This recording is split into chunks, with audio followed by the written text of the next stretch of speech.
success is to have a vision.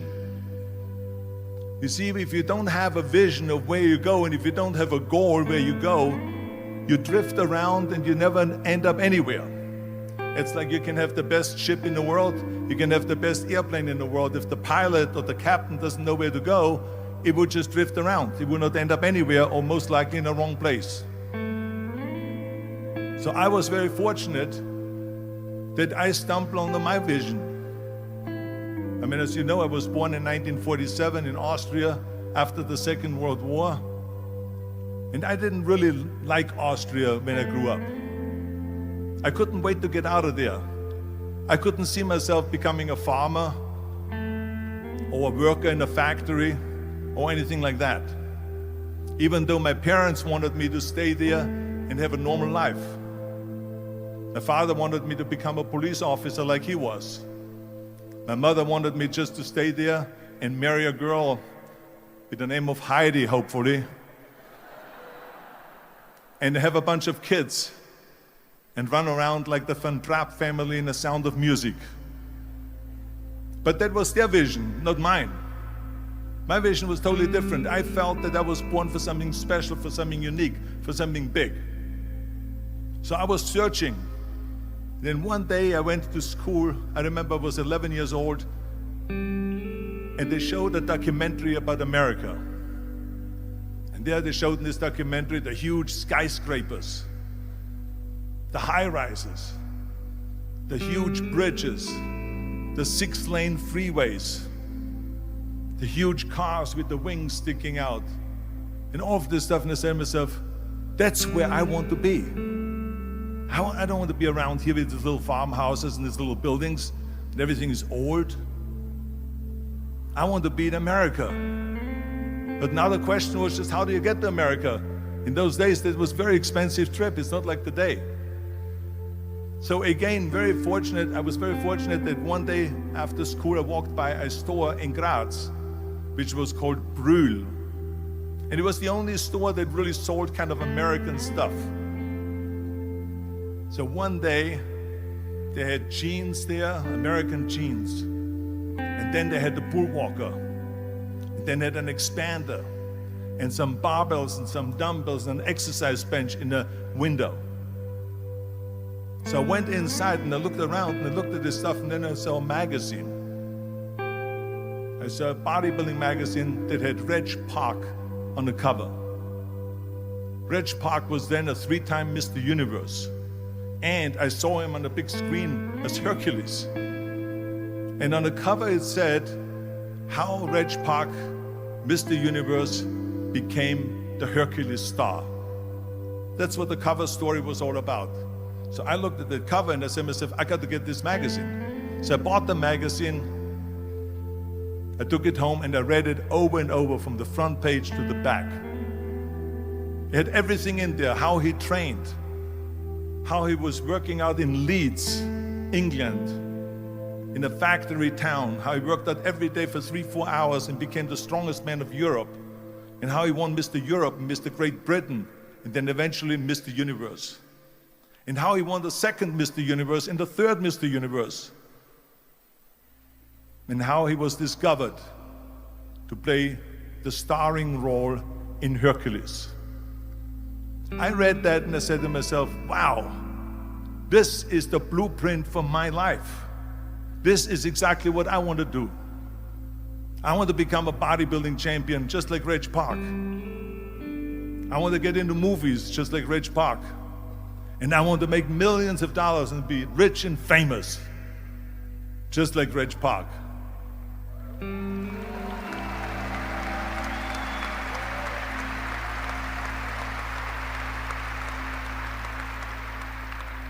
Do you know how great it felt that I knew where I was going? Imagine the majority of people don't know where they're going. I knew where I was going, that I'm going to become this bodybuilding champion just like him. So it was just a question of how do you do it? I was so relieved, because when you have a goal, when you have a vision, everything becomes easy. Because remember that in America, for instance, when you study, you will see the percentage of people that like their jobs.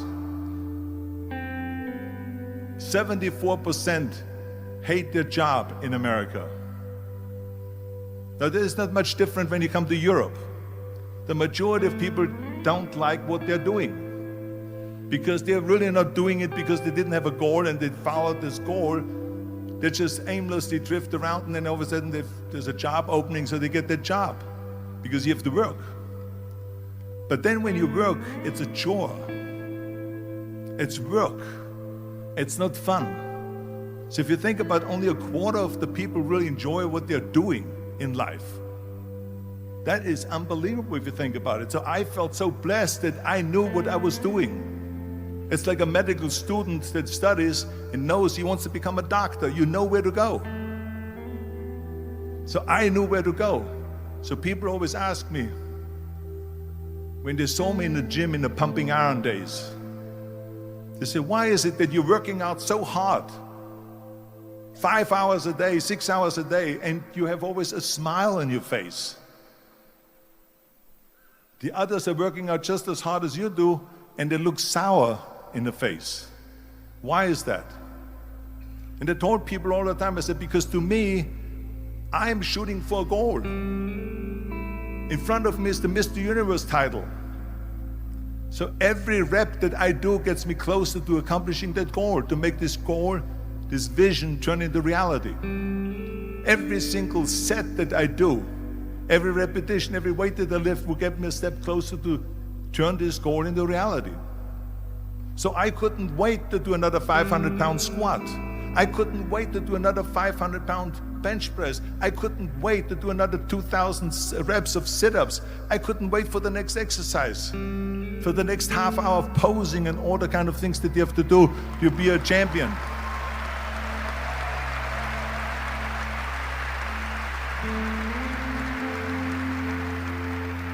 I felt so great knowing where I was going, and I tell you, it worked. I mean, think about it. And at the end, I was just not visualizing just my exercise, but I was really lifting the trophy over my head. That's what I was thinking about. And with the age of 20, I went to London and I won the Mr. Universe contest as the youngest Mr. Universe ever. And it was because I had a goal.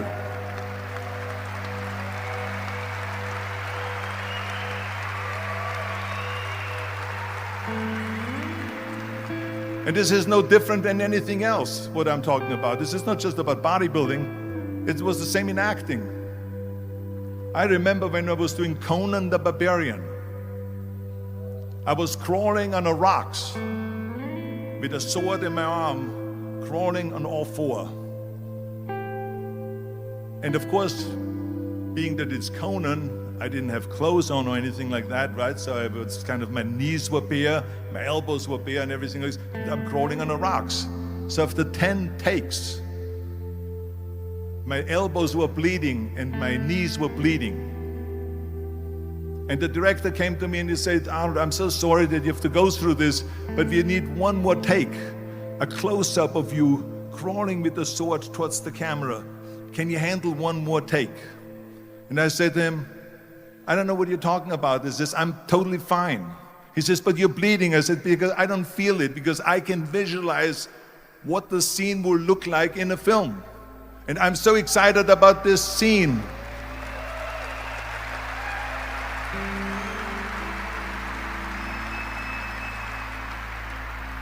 I was visualizing crawling up behind Thulsa Doom, which was played by James Earl Jones. Crawling up behind Thulsa Doom with the sword slowly, and then rising up behind him and whack, cutting his head off.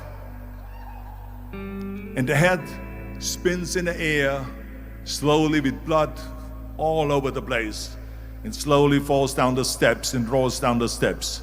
And his body slowly falls sideways. That was what I was visualizing, and that was very important because he, in the movie, killed my parents, killed Conan's parents. And that was revenge. And he always said that flesh is stronger than steel. And I wanted to prove to him that no, steel is stronger than flesh. And so I had this in my mind, And so this is why it didn't matter if I had to do another 50 takes or 100 takes, no matter how much I bleed on my elbows or my knees. I saw that vision of the perfect scene, and it was an important scene, and I would do it over and over again until we got it.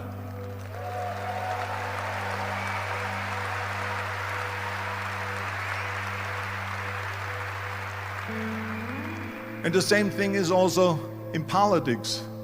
I remember that in politics, I had a very clear vision that I will be the leader of California. That's as far as I could go because I was not born in America, so I could not run for president. So being the governor of the fifth largest state, I should say the largest state, the fifth largest economy in the world, was for me really the ultimate title, the ultimate accomplishment in politics. So even though people came up to me and says, why don't you go and run for something smaller, you're never gonna make it. I ran for governor, and then 2 months later I became governor of the state of California. Again, because I had a very clear vision what I'm gonna do with California. So let me tell you something, visualizing a goal and going after it makes it fun. You got to have a purpose no matter what you do in life. You got to have a purpose. So that's rule number one, have a vision. Rule number two is, don't listen to the naysayers. Don't listen to the naysayers.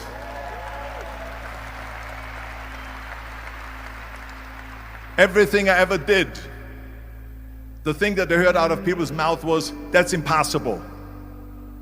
That can't be done. Or no. I remember when I wanted to be a bodybuilding champion, including my parents and everyone else around me, said this is impossible. Why don't you become a ski champion? That's what they do in Austria. Or a bicycle champion, they'll do some track and field. You can't be a bodybuilding champion. That is exactly what I heard, and of course I proved to the people that it can't be done.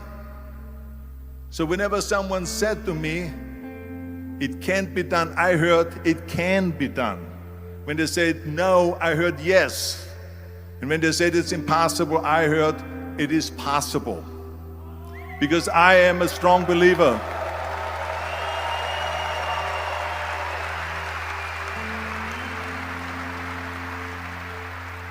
I'm a strong believer of what Nelson Mandela said, that everything is always impossible until someone does it. Well, I'm going to be the one, I said to myself, I'm going to do it and I'm going to show it to them. Maybe it has never been done before. That's perfectly fine with me. But I'm going to do it. And I did not listen to the naysayers.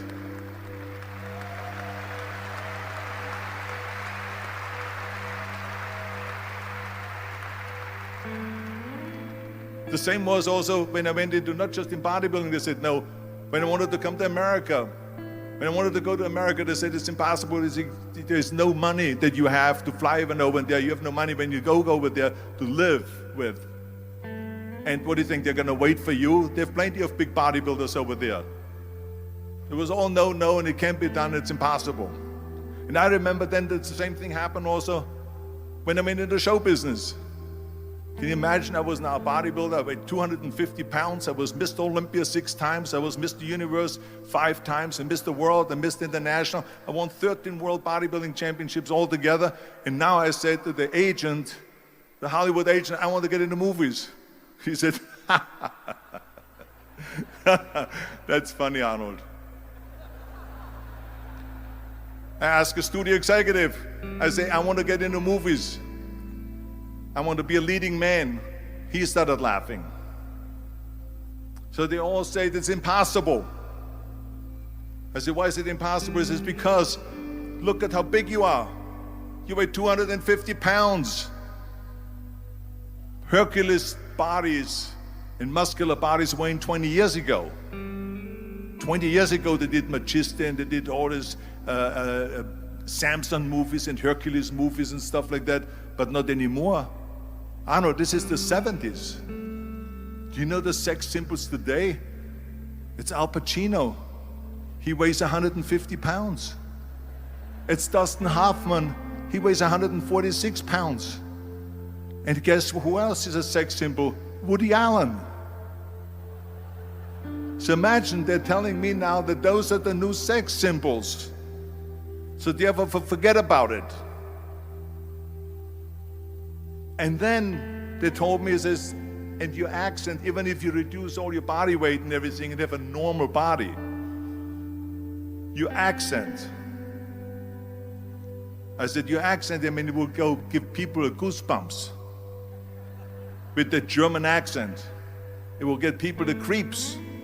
They will get scared. He says, no one in Hollywood ever has become a leading man that had an accent. Doesn't happen. People in America want to hear their actors talk like John Wayne, or like Burt Reynolds, or like Clint Eastwood. Not like someone on Hogan's Heroes or something like that. Some Nazi movie. That's the kind of stuff that I heard. They said, no, you see, it's impossible. And plus your name who can pronounce Schwarzenegger or something like that. No one can pronounce that, so forget about it, Arnold. This is the kind of thing that I heard. Imagine, you go from studio executive to studio executive, from agent to agent, from manager to manager, and they all said exactly the same thing. Now that's very encouraging, isn't it? But you know something? I didn't give a shit. I didn't.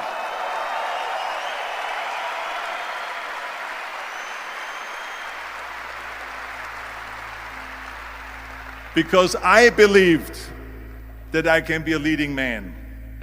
I believed that I could be another Clint Eastwood, or another Burt Reynolds, or another Warren Beatty, or whatever those characters were, Charles Bronson and so on. I believed that I could be those people. I said, there's enough room on that ladder that I can fit up there. And I looked back again and learned from what I learned in sports. In my case, in bodybuilding. It's all about the hard work that you put in. I said to myself, in bodybuilding, I worked out 5-6 hours a day. I'm going to do the same thing now for acting. And of course, I went to college to study English. I studied voice, accent removal, acting classes, and all of this stuff, all day long. I worked and I worked and I worked. And within a short period of time, I made one movie called Hercules in New York, which of course went right into the toilet.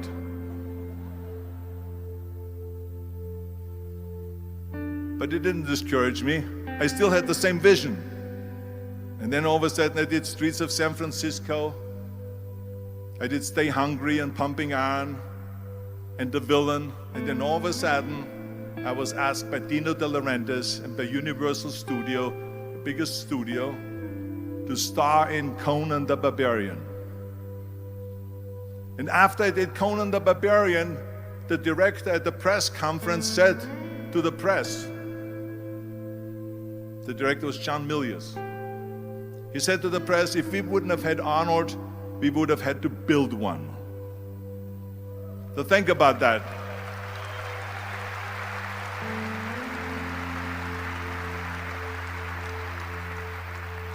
The very body that they said can never be sold because the time is wrong. A few years later, I'm doing Conan the Barbarian, and it was the #1 hit at the box office when it came out in the summer of '82. Think about that. And the director says, if we wouldn't have had his body, we would have had to build one. So all of a sudden, my body became an asset, not a liability. And the same thing was with Terminator. After we were finished filming Terminator, Jim Cameron said to the press, if Arnold wouldn't have had that accent and talked like a machine, I think the movie wouldn't have worked. So think about that. The body and the accent that they attacked was an asset.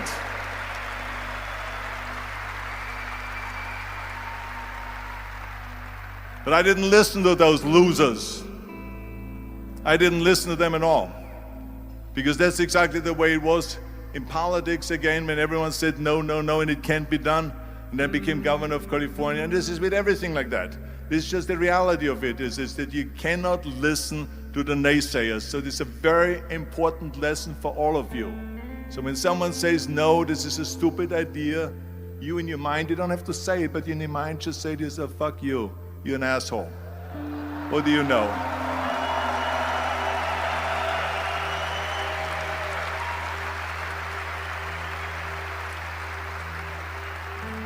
If I would have listened to the naysayers, from bodybuilding to show business to politics, I would not be standing here today talking to you. I would be in Austria in the Alps yodeling. That's right. I would be in Austria still left yodeling. That's what I would be doing, exactly. So this is why I say don't listen to the naysayers. And the next thing, the third point that I'm going to make to you is, before we sit down with Jürgen and talk about the rest of the three, is work your ass off. There is no magic pill. There is no magic out there. You cannot get around. You have to work and work and work. I can tell you, I've watched the day for half an hour, Jürgen and his wife that put on this show, this great event here. They work their ass off to put this together. All year long they work and they work and they work. This does not come together by itself.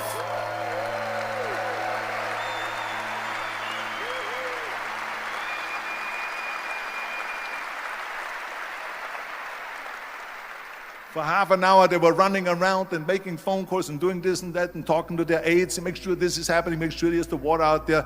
Talking about water, love water. Make sure of this and make sure of that and all that stuff. So it's work. And it drives me crazy when people say they don't have enough time to go to the gym for 45 minutes a day and work out. Or to do something for 45 minutes to an hour a day to improve.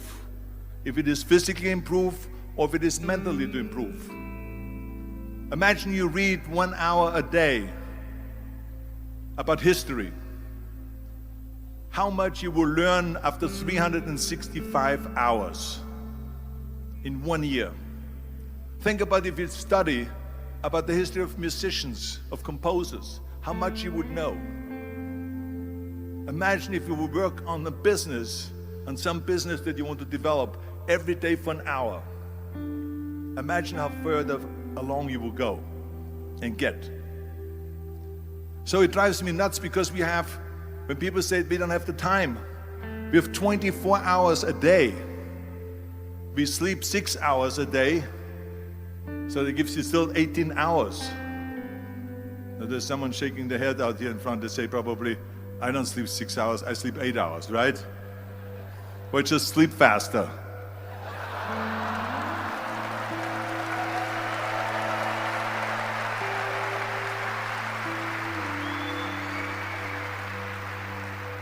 So we have 18 hours a day. The average person works around 8 to 10 hours. So let's assume it's 10 hours, so we have 8 hours left. Then you travel around an hour a day, maybe 2 hours a day. So now you have still 6 hours left. So what do you do with these 6 hours? What do you do with these 6 hours? Then we eat a little bit, then we schmooze a little bit, talk a little bit to people and all that stuff. But you can see how much time there is available if you organize your day. So you got to work hard. I mean, let me tell you something. When I went to America, I went to college. I went and worked out 5 hours a day. And I was working on construction. Because in those days in bodybuilding, there was no money. I didn't have the money for food supplements or anything. So I had to go to work. So I worked on construction. I went to college. I worked out in the gym, and at night from 8 o'clock at night to 12 midnight, I went to acting class 4 times a week. So I did all of that. There was not one single minute that I wasted. And this is why I'm standing here today.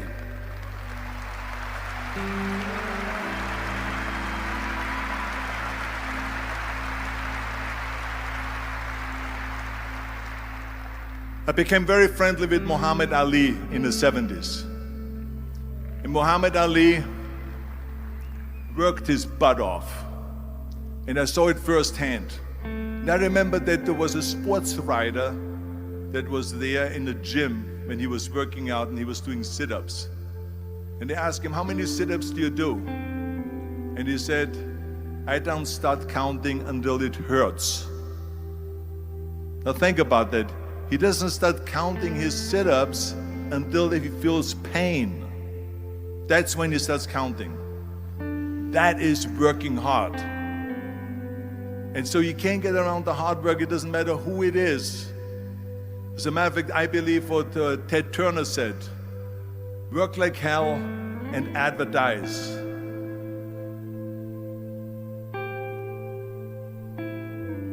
You get it? Work like hell, go to bed, and early to rise, work like hell and advertise. So you work your ass off, and then you let the world know about your work. That's what it is all about. Let people know. If you have a company, if you have a movie, if you do a sports, work your ass off, but then advertise and let everyone know. I hate Plan B. And I tell you why. Because we have so many doubters, as I've said earlier, the naysayers. We have so many of those people that say no and you can't do it, it's impossible. That is okay because we just turn off, as I said earlier, and we listen and we hear the no being a yes. You can't do it, you can do it, and all of that. So that is possible to do that amongst all the negative people around you. But when you start doubting yourself, that's very dangerous. Because now what you're basically saying is that if my plan doesn't work, I have a fallback plan, I have a plan B. And that means that you start thinking about plan B, and every thought that you put into plan B, you're taking away now that thought and that energy from plan A.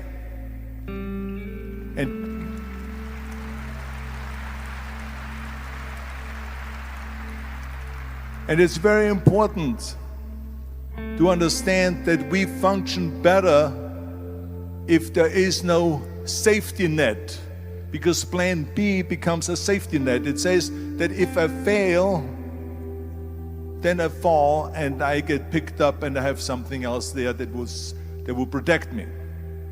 And that's not good, because people perform better when there's no safety net. People perform better in sports and everything else if you don't have a plan B. I'm telling you, I've never ever had a plan B. I made a full commitment that I'm gonna go and be a bodybuilding champion. I made a full commitment that I'm gonna be in America. I made a full commitment that I'm gonna get in the show business and I'm going to be a leading man. No matter what it takes, I will do the work. I will do the work over and over and over until I get it. And the same was in politics and everything like that. So to me, it is very dangerous to have a plan B, because you're cutting yourself off from the chance of really succeeding. And the reason, one of the main reasons why people want to have a plan B is because they are worried about failing. What is if I fail, then I don't have anything else? Well, let me tell you something. Don't be afraid of failing, because there's nothing wrong with failing. You have to fail in order to climb that ladder. There's no one that doesn't fail.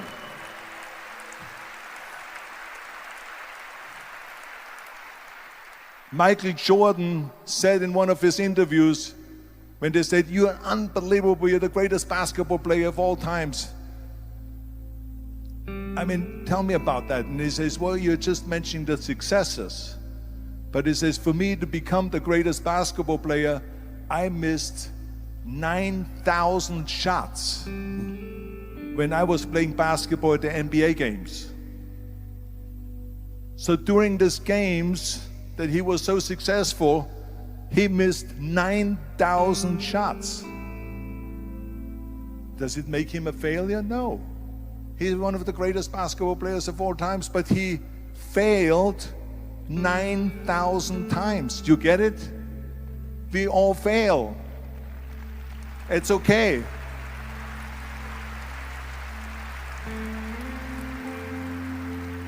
What is not okay is that when you fail, you stay down. Whoever stays down is a loser. And winners will fail and get up. Fail and get up. Fail and get up. You always get up. That is a winner. That is a winner. I failed in bodybuilding. I lost bodybuilding competitions. I lost powerlifting competitions. I lost weightlifting competitions. I had movies that went in the toilet and that were terrible and got the worst reviews. And in politics, I remember I had many of the initiatives on the ballot and we lost. My approval rating in California went down to 28%. And then it went back up again and they won again the governorship. Hey, we all lose. We all have losses. This is okay. And this is why I say don't be worried about losing, because when you're afraid of losing, then you get frozen. You get stiff. You're not relaxed. You got to be, in order to perform well in anything, if it's in boxing or if it is on your job or with your thinking, is only happening when you relax. So relax. It's okay to fail. Let's just go all out and give it everything that you got. That's what it is all about. So don't be afraid to fail.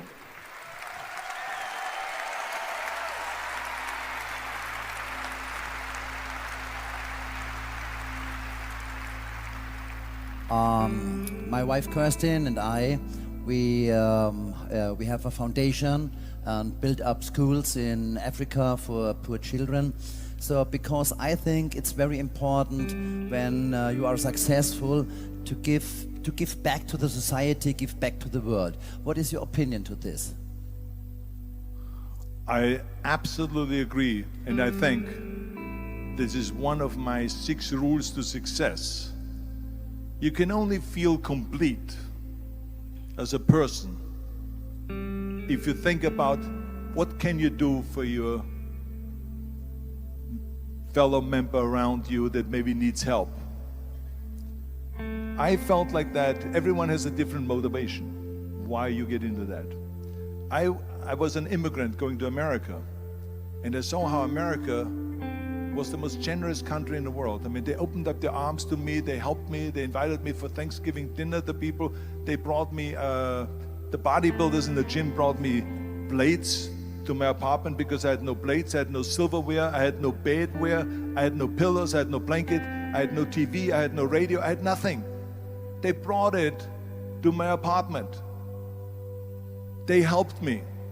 And I saw that firsthand, this generosity in America. And I said to myself, as an immigrant that is being embraced with open arms, that I need to go and make sure that I give something back. Right? Because I started thinking about how did America become such a great country? How did America become such a generous country? Well, I look back in history and I realized that people have fought for America, and people have died for America, and people have suffered for America. And so it's my job now to contribute to keep it as being the #1 country in the world. And this is when I started feeling obligated, and I said to myself, so what can I do?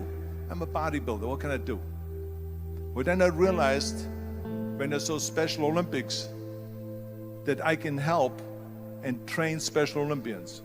And so we started getting involved in Special Olympics, and in no time I proposed to them to start powerlifting in Special Olympics, to have deadlift, which was a safe thing to do, and to have bench press, which was a safe thing to do.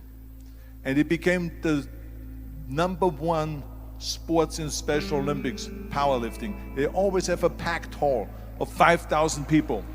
And I became the national trainer and the international trainer of Special Olympics.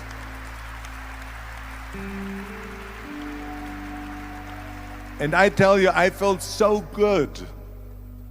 I felt better than winning a bodybuilding competition, going to one of their competitions and seeing 100 of those athletes from all over the world competing in powerlifting and being happy and being included and being felt that they're equal to all of us.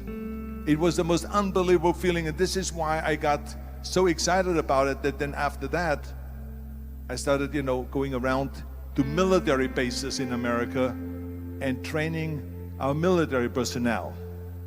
Because in those days, bodybuilding and weight training wasn't popular. Now it is. Now when you go to Iraq, to Baghdad or something like that, and you see the American soldiers train, they have the biggest facilities. It's like this dome here. This is how big the training facilities are now. So it all changed. But in those days, it wasn't popular at all.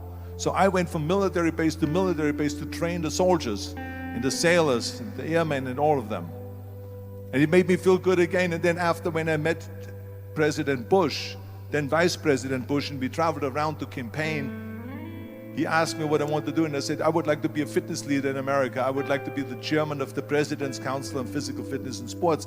And then when he became president, he appointed me to that. And so now I really was able to travel through all 50 states and promote health and fitness. The more I got into that, the more I realized how good it feels to give something back.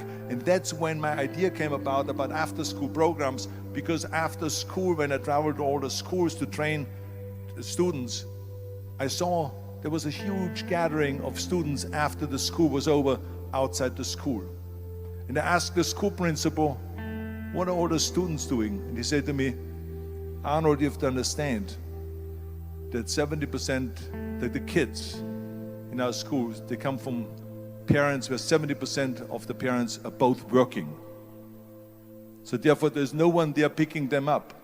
So that's got me the idea to start after-school programs, to keep those kids in school while the parents are working, and to offer them homework assistance, tutoring, sports and fitness programs and arts programs, music and painting and so on. And it became a huge success.